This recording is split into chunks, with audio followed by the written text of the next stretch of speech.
Hey friends, if you wish to fix Windows Update error code 0x80190001, then please watch this video. I will guide you through the resolutions.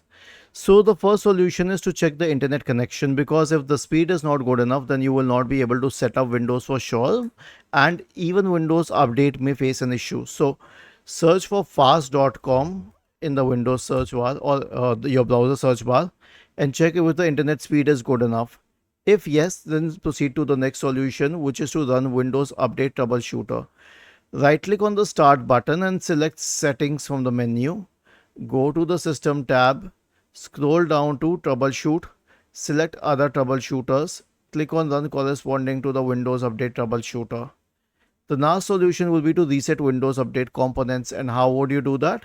So we have a script for you. All you need to do is copy the script. It's in the description section of the video. Search for command prompt in the Windows search bar and click on Run as Administrator in the right pane. Paste the script here and hit enter. Now I'll tell you what the script does. It will stop the services associated with Windows updates. It will delete the Windows Update profile. It will delete the contents of the software distribution and cat to two folders. It will re-register the problematic DLLs. It will reset WinSock and finally restart the services. So you will be up and running. Was this helpful? If yes, then please subscribe to the channel, and if not, then let us know in the comment section of the video on how we could help you further. Thank you for watching this video and have a nice day.